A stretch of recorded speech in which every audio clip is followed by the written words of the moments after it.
Salut l'équipe, 大家好. Bienvenue dans cette nouvelle vidéo en direct d'une ville totalement random en Chine. Regardez, c'est pas la vidéo qui va plus vous faire rêver par rapport à la Chine. Là je suis à Changchun, donc c'est une ville dans laquelle je fais un business trip pour voilà, tout simplement faire mon travail de logistique dans des usines en Chine. Voilà, bon c'est pas le sujet de la vidéo, je vais pas trop rentrer dans les détails. Donc voilà, là je me baladais tranquillement.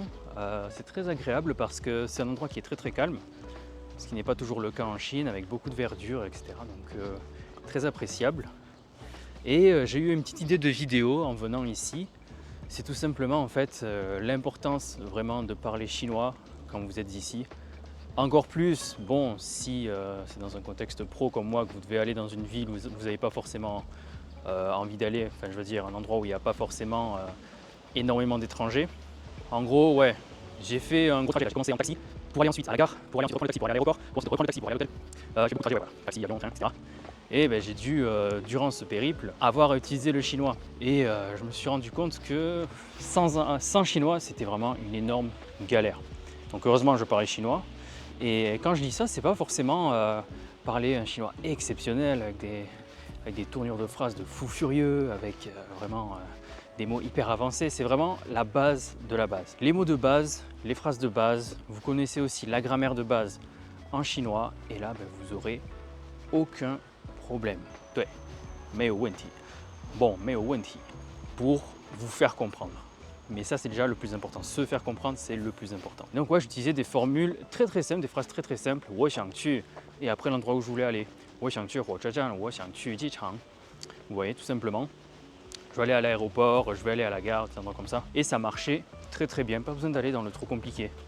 Bon, après, là, je vais sortir le vidéo vlog. Vous verrez que j'ai aussi des discussions un peu plus poussées avec les taxis notamment. Très pratique d'utiliser les taxis pour pratiquer votre oral.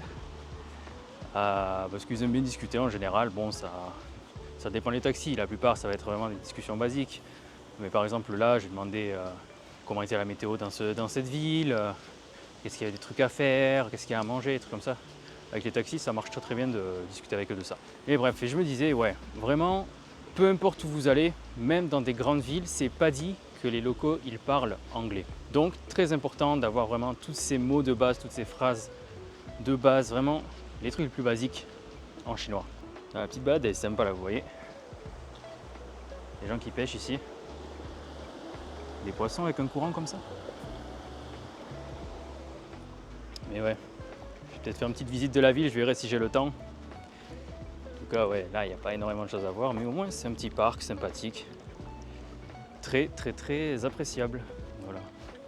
Donc là où je voulais en venir, c'est que quand vous apprenez quelque chose, que ce soit le chinois, que ce soit n'importe quoi d'autre, utilisez la loi de Pareto. Loi de Pareto, 80-20. Vous faites avec le 20% d'efforts, le 80% des choses les plus importantes. Vous n'avez pas besoin de vous perfectionner pendant des heures et des heures sur des détails. Vous allez au plus simple, vous allez au plus efficace, vous allez à ce qui fonctionne. Et c'est ça qui va vous permettre de progresser le plus rapidement, tout simplement. Putain, mais c'est une folie par contre. Je suis choqué de tous les endroits pour faire du sport ici, c'est incroyable. C'est vraiment leur délire.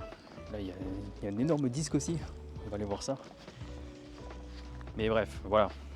Pareil, quand j'étais à l'aéroport, c'était un aéroport domestique, du coup, je partais d'une ville en Chine vers une autre ville en Chine. Et t'as pas forcément tous les membres de tous les hôtesses, etc. qui parlent anglais. Et donc là, j'ai dû me débrouiller en chinois parce que c'était spécial en fait. Vous aviez les check-in, mais il n'y avait aucune borne pour faire des check-in, vous voyez, avec un membre du personnel voilà, qui prend vos bagages, qui les pèse, etc. C'était tout en self-check-in.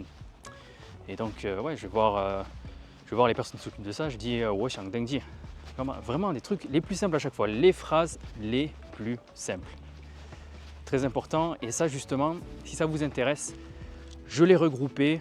Et ça, vous voyez, justement, je l'ai regroupé à force d'expérience, à force de tester, à force de voir les phrases qui sont vraiment utiles, les phrases qui ne sont pas utiles quand on est en Chine, vu que j'ai pas mal voyagé en Chine, ça fait quasiment 2 ans que je suis ici.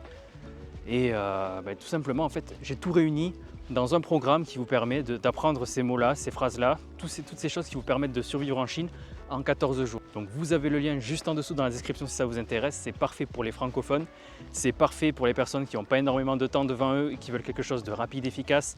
C'est la mentalité de la chaîne, c'est la mentalité de mes cours en ligne, c'est vraiment l'efficacité. C'est juste en dessous si ça vous intéresse. Par contre, c'est terrifiant. C'est quoi ces trucs là? C'est quoi ces voitures là? Pourquoi il y a une voiture qui fait une grimace là? Je vous jure, hein, c'est vraiment... Je suis dans une ville, je suis en train d'essayer de me hyper avec des trucs qui sont totalement lambda parce que pour l'instant, il n'y a pas grand chose à voir dans cette ville. Mais bon, c'est pas grave.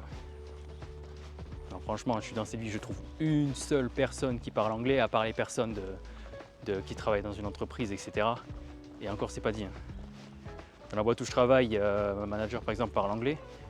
Mais après, je dois taffer en chinois. Après, avec les personnes qui ne sont pas les managers, etc., qui ont des missions, étant donné que je suis en stage, j'ai vraiment des missions qui sont variées à chaque fois. Il y a une personne qui va me demander ça, une personne qui va me demander autre chose. Et ces personnes-là ne parlent pas forcément anglais non plus. Mais bon, ça, c'est une autre paire de manches, on va dire, c'est une autre histoire. Et c'est un autre niveau de difficulté que de trouver sa route quand on voyage, ça c'est sûr et certain. Sinon, par rapport à ça, ce que je peux vous dire, c'est que vous avez une application qui est très intéressante quand vous voulez vous déplacer en Chine. Ça s'appelle Amap, donc A-M-A-P, vous cherchez tout sur Google tout simplement, et vous allez avoir un terme en chinois qui va apparaître, je vais vous le mettre sur la vidéo.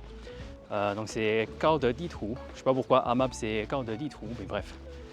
Et donc avec cette map, vous allez avoir vraiment le Google Maps en version chinoise. Parce que oui, Google Maps ne fonctionne pas en Chine, même avec un VPN, ça ne va pas fonctionner. Vous n'allez pas avoir du tout toutes les adresses qui sont répertoriées. Et donc avec ce Kao de Di Tu, vous allez pouvoir voir votre trajet en taxi. Donc pas forcément le prendre. Prendre votre trajet en taxi, ça va être avec une autre application qui s'appelle Didi. Mais vous allez pouvoir voir le trajet à faire, combien de temps ça va prendre. Vous allez voir en train, pareil, le temps que ça prend. Vous allez voir comment accéder à l'aéroport. Très important de d'abord checker sur cette map où c'est que vous voulez aller avant d'utiliser l'application de taxi. Parce que si vous utilisez l'application de taxi et que ce n'est pas la bonne adresse, c'est compliqué, quoi. Vous allez prendre le taxi, vous allez payer, vous n'allez pas finir au bon endroit. Surtout quand on est en Chine, donc on ne sait jamais, peut-être il y a un caractère qui est différent et tout. Et aussi, d'où l'importance de savoir pas forcément lire tous les caractères, mais au moins comprendre, avoir l'habitude de voir la forme des caractères pour ensuite tout simplement reconnaître cela sur Amap. Parce que le Amap il peut être en anglais, mais de ce que j'ai compris, il n'y a pas toutes les informations sur la version anglaise. Donc j'utilise la version chinoise et je conseille d'utiliser la version chinoise aussi. Parce qu'avec la version chinoise, quand vous mettez des mots en anglais, l'adresse ne ressort pas souvent. Tandis que si vous mettez vos mots en chinois, là ça va ressortir. Donc pour mettre vos mots en chinois, comment vous pouvez faire? Vous avez une adresse d'hôtel, vous allez avoir la version adresse en chinois, vous copiez-coller.